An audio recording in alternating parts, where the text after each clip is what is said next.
We are eight Jagannathpuri और ये अभी झंडा उतारने वाला सीन है। मैं आपको जूम करके दिखा सकता हूँ जितना इस कैमरा में जूम है।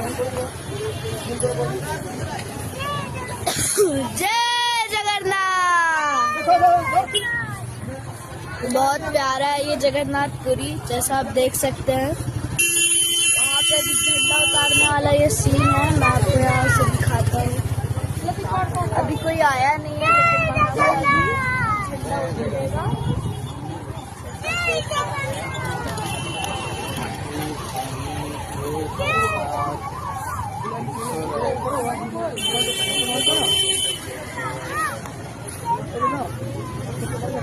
साइड के रोड बहुत